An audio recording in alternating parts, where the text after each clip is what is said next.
ওই কামড় মারতে মারতে এই যে হাড়টা উঁচু হয়ে আছে, এই হাড়টা নেই বর্তমানে, এই হাড় নেই, এই হাড়টা নেই, এই নার্ভটা কেটে গেছে, এই মেন নার্ভটা কেটে গেছে, ইয়াতে পালস যে নাড়ি চলে যেটা সেটাও এখানে কেটে গেছে। মানে উঁচু হয়ে যেন উড়ে আসছে বাঘটা, উড়ে আসছে জিনিসটা আর কি, যেরকম সিনেমায় টিনেমায় যে দেখা যায় একটা বাঘ উড়ে আসছে জাম দিয়ে আসছে, এরকম পুরো জাম দিয়ে আসছে, জিভটা পুরো বাঁকা বার করা, বড় বড় হাঁ। তখন এই পুরো এখান থেকে এ করে নিয়ে ওই মাথায় কানা কামড় মারতে পারে, এইখানে কামড়টা মেরেছে, এই একটা দাঁতের চিহ্ন, এই একটা দাঁতের চিহ্ন।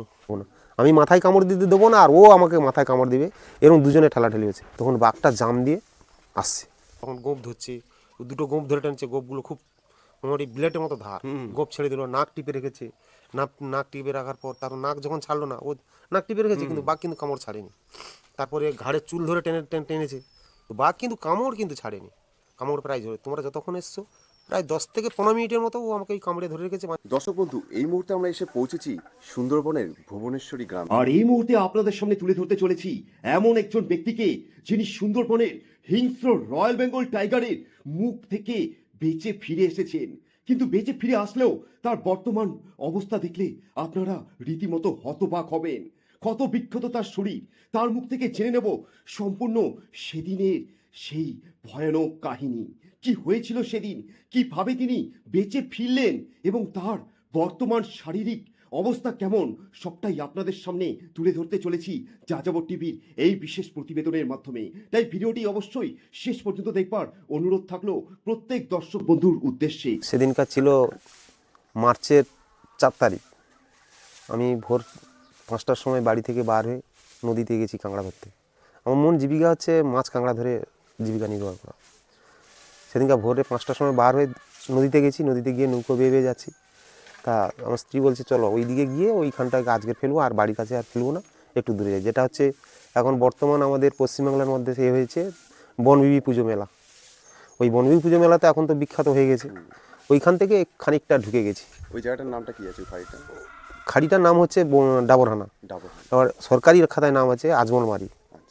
হ্যাঁ, এবারে ওখান থেকে খানিকটা গিয়ে এবার নদীতে কাঁকড়া ধরা বেড়ি ফেলে ফেলে ফেলে ফেলে খানিকটা গেছি, গিয়ে তারপর একটা, দুজনেই ছিলেন? হ্যাঁ দুজনেই ছিল।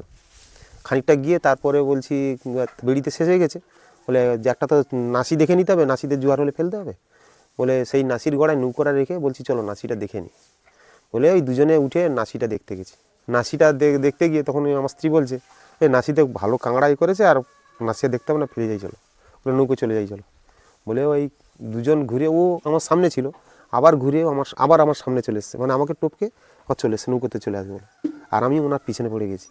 তখন হচ্ছে হঠাৎ মাত্র একটা সাড়া হলো, জঙ্গলে যেন পাতায় যেন কি একটা মনে হয় কেউ ঢিল ঢিল মারলে যেরকম আওয়াজ হয় ওরকম আওয়াজ হলো।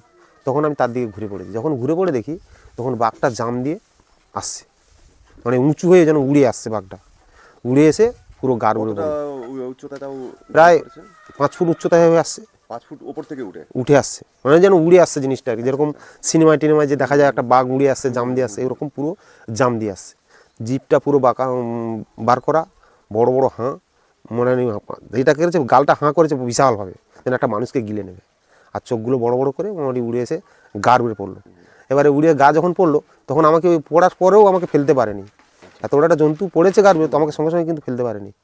ও তখন আমিও দাঁড়িয়ে গেছি, ও আমাকে পাঁজা করে নিয়েছে, মানে সামনের 2 হাত দিয়ে পাঁজা করে নিয়েছে, মানে এই হাতটা নিয়ে পুরো পাঁজা করে নিয়েছে, নিয়ে ওই মাথায় ও কামড় দেবে, ও মোটামুটি কুস্তি করছে, আর আমি ওর মাথা ধরে ঠেলে রেখেছি, মানে মাথায় কামড় দিতে দেবো না, আমি মাথায় কামড় দিতে দেবো না, আর ও আমাকে মাথায় কামড় দিবে, এরকম দুজনে ঠেলাঠেলি হয়েছে। হওয়ার পর তার আমার এক হাত, আর বাঘের শক্তি কত শক্তি কার তো জানতে বাকি নেই, ও এখন কী করেছে মাথা না কামড় দিতে পেরে ওই ঠেলার গোতায় এসে কামড় দিয়েছে এখানটা, ওইটা দেখাচ্ছি। তো এখন উনি আমাদের সামনে তুলে ধরতে চলেছে সেই চিহ্ন যেখানে বাঘ কামড় বসিয়েছে, তাই তো? সরাসরি সেই ক্ষত আপনাদের সামনে তুলে ধরছি। খুব বেশি দিন না, ক্ষত কিন্তু সবে মাত্র শুকিয়েছে, সেই জায়গা আপনাদের সামনে তুলে ধরছি। তখন এই পুরো এখান থেকে এ করে নিয়ে ওই মাথায় না কামড় মারতে পারে, এইখানে কামড়টা মেরেছে, এই একটা দাঁতের চিহ্ন, এই একটা দাঁতের চিহ্ন, তারপরে এই একটা দাঁতের চিহ্ন, আর এই লম্বায় চেলা এসছে যেটা, ওর নিচ থেকে ওটা কামড় মেরেছিল, পরপর ওই ঝাঁকুনি দিয়েছিল তো, আচ্ছা, এই পুরো চিহ্নগুলো দেখা যাচ্ছে তো? হ্যাঁ, ওই কেটে পরপর উঠে এসছে। তখন যখন ওই ঝাঁকুনি দিচ্ছে আমাকে, যখন বাঘ কামড় মারে, কামড় মেরে ফেলে দেয়, আমার স্ত্রী তখন সাইডে ছিল। আচ্ছা, ও তখন বলছে ওকে বাঘি নিয়ে চলে যাবে, আমি তখন বলছি আমার আর তুমি আর এসো না, আমার জীবন সে ও, আমি আমাকে বাঁচবো না, তখন ও বলছে তো আমার স্বামীকে আমার পাশ থেকে নিয়ে চলে যাবে। ও তখন সাইড থেকে গিয়ে ওই বাঘের পিঠের উপর চেপে বসে গেছে। কি বলেন? হ্যাঁ, বাঘের পিঠের উপর চেপে বসে ওই বাঘের সঙ্গে কুস্তি হচ্ছে। কখন গোপ ধরছে, ওই দুটো গোপ ধরে টানছে, গোপগুলো খুব মোটামুটি ব্লেডের মতো ধার। গোপ ছেড়ে দিল, নাক টিপে রেখেছে। নাক টিপে রাখার পর তার নাক যখন ছাড়লো না, ও নাক টিপে রেখেছে কিন্তু বাঘ কিন্তু কামড় ছাড়েনি।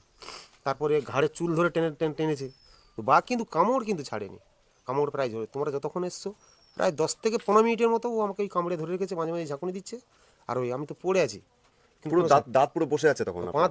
ওর দাঁত তো বড় বড়, হ্যাঁ। পুরো দাঁত বসিয়ে রেখে মনে ওর দাঁত হাঁক আর তুলছে না, ওই কামড়টা বসিয়ে রেখেছে, শুধু ঝাঁকুনি দিচ্ছে। আচ্ছা। এবার ও তখন কি করে, যে যত ঝাঁকুনি দেবে তত ওটা ডিপ হবে। হ্যাঁ ডিপ হয়ে যাচ্ছে তো।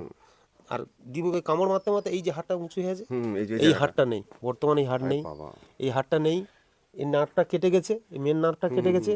ইয়াতে পালস যে নাড়ি চলে যেটা, সেটাও এখানে কেটে গেছে। ডাক্তাররা যেটা বলছে সেটাও কেটে গেছে, যাতে পালস চলে না, যাতে পুরো শিথিল হয়ে আছে। তখন ওই লাস্টে যখন কি ও ছাড়লো না, ও তখন কি করেছে, বাঘের কানের ভিতর দুটো আঙুল ঢুকিয়ে দিয়েছে, দুটো কানে দুটো আঙুল ঢুকিয়ে দিয়েছে এরকম ঢুকিয়ে দিয়ে এইভাবে ধরেছে, ধরে আর বাঘটাকে টেনে তুলেছে কান ধরে। যখন ওই কানের ভিতরে আঙুল ঢুকিয়েছে, যেটা ফরেস্টার থেকে যে তদন্ত করে বললো যে এই বাঘের কানের পর্দায় লেগেছে, লাগার জন্য বাঘটা ছেড়েছে, নাহলে কিন্তু বাঘ ছাড়তো না। আর যে বাঘটা হাইট ছিল প্রায় আমার এক বুক, আচ্ছা 4 ফুটের মতো হাইট ছিল, আচ্ছা। এঁড়া বাঘ। তা বলছি ওই বাঘের মুখ থেকে বাঁচানো এত সহজ নয়, ওই কানের ভিতরে আঙুল ঢুকিয়েছিল বলে বাঘটা ছেড়েছে, নাহলে কিন্তু বাঘটা ছাড়ার কথা নয়। এবারে ফরেস্টার ওখান থেকে তদন্ত করে যখন এসে বাড়িতে ওনার পরনের শাড়ি যখন তদন্ত করে দেখলো, শাড়িতে অসংখ্য লোম, মানে বাঘের সঙ্গে যে কুস্তি যত করেছে ওইটাও তদন্ত করে ওরা পেলো না প্রকৃত উনি বাঘের পিঠে চেপেছে বলে, ওরা উপরে রিপোর্ট দিল। তারপরে সাংবাদিকরা পর এলো কাছে, এনজিও কোনো এনজিও আমাকে 1 টাকা দেয়নি। এরা হচ্ছে প্রায় ধরো আমি একটা সাংবাদিক, কালেকশন করে করে আমাকে দিচ্ছে। উনি বিশ্বরঞ্জন চৌধুরী তোমাকে গিয়ে ধরেছে, তাকে ধরেছে, তাকে দাদা আপনাকে কিছু সাহায্য করো, এরমভাবে সাহায্য করেছে। তো একটা অভাবনীয় বিষয়, আর সবচেয়ে বড় অভাবনীয় বিষয় যে উনি মানে স্ত্রী তার স্বামীকে বাঁচানোর জন্য মরণমুখী হয়ে বাঘের যেটা আছে দিদি নাম্বার TV9 বাংলাতে উনি সেরা মহিলা হিসেবে, হ্যাঁ সেটা তো ফার্স্ট প্রাইজ পেয়েছে। সত্যি এটা সেরা বাংলার বুকে একটা সেরা ঘটনা এটা। বলে যেটা TV9 বাংলা বলেছিল যে আমরা তো অনেক লাইভ করি, অনেক কিছু করি, অনেক চ্যানেল করি, কিন্তু আমরা বাঘের সঙ্গে লড়াই করেছে শুনেছি, কিন্তু বাঘের পিঠে তো কেউ চাপতে পারেনি এখনো পর্যন্ত। আর উনি বাঘের পিঠে চেপেছে যখন আমাদের ভিডিও, আমাদের হচ্ছে চ্যানেলে ওনার নাম থাকলো অন্ন দুর্গা। সত্যি উনি সেই নামেরই। তারপরে এতে নাম দিয়েছে সুন্দরবনের বাঘিনী, একদম শ্যামবাজারে, বিভিন্ন জায়গায় বিভিন্ন রকম নাম দিয়ে ওনার হচ্ছে বর্তমান চলছে। আচ্ছা। এখন বর্তমান ওনার জোরে তো সংসার। আমি আর আপনার বর্তমানে এখন শারীরিক অসুবিধা তো প্রচুর। কি আছে যদি বলেন? এখন সমস্যা বলতে যন্ত্রণাও তো হয়। আচ্ছা। এখানে যন্ত্রণা এমনি হাজারটা যদি পূর্ণিমাতে যন্ত্রণা বাড়ে মনে হয়। হ্যাঁ, কোটালের সময় যন্ত্রণাটা বেশি। আচ্ছা। যন্ত্রণা বেশি হয়, তারপরে নিজের শরীরটাও খুব ভালো না। আর ওষুধ তো মেন, তো একটা সংসারে প্রচুর খরচ, আর এই দোকান করে সংসার চলে না, প্রচুর সমস্যা। এটা তো গ্রামের ভেতরে পাড়ার দোকান, সেরকম তো সেই তো সেরকম লোকজন না, তবু একটু আদ্র টুকটাক হতো। স্কুলটা চলে একটু টুকটাক হতো, যা ততটা মোটা না হয়, কিছুটা তো সময় হতো, কিন্তু স্কুলের টিফিনটা বন্ধ করে দিয়েছে এখন বর্তমান। সেটা সমস্যার জন্য স্কুল থেকে বন্ধ করেছে, সেটা কোনো সমস্যা নেই। কিন্তু মেন হচ্ছে এখন বেচাকেনা খুবই কম, আচ্ছা। সংসার চালাতে প্রচুর কষ্ট। আর একটা মহিলা কি করবে, সে কতটা টানবে, এনার কষ্ট, প্রচুর কষ্ট হয়। এখান থেকে ঘুগনি মুড়ি যে করা হয়, টিফিনটা করা হয়, এখান থেকে রান্না করে দোকানে নিয়ে যাবে, ওখানে দোকানে আবার সব জিনিসপত্র দিয়ে জল টল বয়ে আমাকে সাহায্য করে দেবে, এসে আবার বাড়ি রান্না করবে। আরও একটা বড় কথা বলি, আমার স্বামী স্ত্রী দুজনে আমার একটা বড় মেয়েকে বিয়ে দিয়েছিলাম, সেই জামাইটা কিন্তু বাঘের কবলে মারা গেছে, বড় জামাই। কত বছর আগে ঘটনা এটা? এটা হচ্ছে খুবই দুঃখজনক একটি ঘটনা জানা গেল যে ওনার নিজের জামাইকেও বাঘের শিকার হতে হয়েছে। সম্পূর্ণটাই আপনাদের দেখাবো পরবর্তী পর্বে। তার আগে অবশ্যই যারা নতুন আছেন চ্যানেলটি সাবস্ক্রাইব করে আমাদের সাথে থাকবেন।